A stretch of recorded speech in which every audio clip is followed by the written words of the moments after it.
You don't need to understand space to understand why space stocks keep going vertical.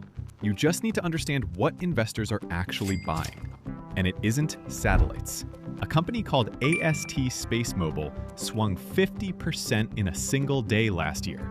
Almost no revenue, burning cash every quarter, and serious institutional money, not Reddit traders, not hype accounts, was buying it. That wasn't a glitch. Here's why. For most of history, space bored investors. NASA, government contracts, military satellites, nothing that touched regular people. Then three things changed, close enough together that the effect compounded. The first wasn't a technology breakthrough, it was a perception shift. SpaceX made space look like a startup. Rockets landing themselves on drone ships, people watching live streams at work. Space stopped feeling like a government program. The second shift was cost. Satellite manufacturing dropped dramatically. Things that once cost hundreds of millions started costing a fraction of that. More companies could compete. The number of active satellites in orbit doubled, then doubled again. The third shift was demand. The modern world needs global connectivity, real-time surveillance, military communications that work anywhere, internet access in places without cell towers. Satellites stopped being space technology and became infrastructure, the kind sitting underneath industries worth trillions. That's when the money started moving differently. The Amazon template. This setup, pouring money into companies that lose money, looks irrational until you remember Amazon. For 9 years, Amazon barely turned a profit. Critics called it overvalued every year. Serious analysts said the model didn't work. The people who held on became very rich. That permanently changed how serious money thinks about early-stage companies.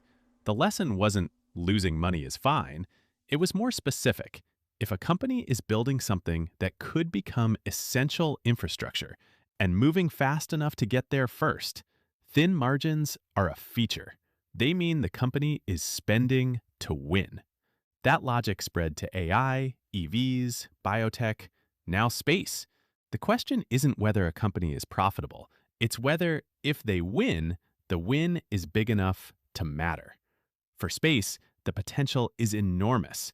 Global communications, defense infrastructure, internet access for billions of people without reliable connectivity. That's the scenario investors are pricing in, not this year's balance sheet. You see, most space companies will fail. Not some, most. Space is expensive. Launches fail. Satellites deorbit. Funding dries up. Technical timelines stretch by years. A company can have the right idea, the right team, real demand, and still run out of money before anything works. Investors know this. They invest anyway, because the size of the win for the one or two companies that actually survive is large enough to offset the losses on everything else. Same logic as venture capital. You expect most bets to fail. You're looking for the one that doesn't. The early internet worked exactly this way. Hundreds of companies launched. Most vanished. A handful became some of the largest businesses ever built. Small positions in those few still came out well ahead. That's the bet being placed here. So is this a bubble? Parts of it, yes. There are space companies trading at valuations that only make sense if everything goes right. Those are pure story stocks. Price is narrative, not business. But the underlying demand isn't going away.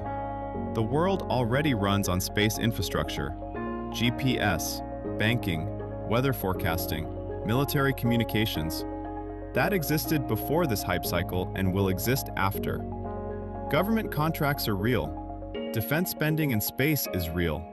The companies building the actual plumbing, launch systems, low-cost satellite manufacturing, ground infrastructure, have a real business case underneath all of this. The hard question isn't whether space is real. It's whether the specific company you're looking at has an actual path to being part of it, or whether it's riding the narrative with nothing solid underneath. Most retail investors don't get hurt by being wrong about the sector. They get hurt by picking the wrong company in the right sector. That's the actual risk. So, why are space stocks exploding with no profits? Investors aren't buying the current business. They're buying the scenario where one of these companies ends up owning something essential. That scenario is real enough to attract serious money. It's also uncertain enough that most of the bets will fail. None of that tells you which company to buy, But it does tell you what you're actually watching when one of these stocks moves 50% in a day. It isn't noise, it's a market pricing a story, and occasionally, getting it right. If this kind of breakdown is useful, subscribe. I cover complicated financial trends in plain language. One question for the comments. Do you think space is the next internet boom or the next .com graveyard?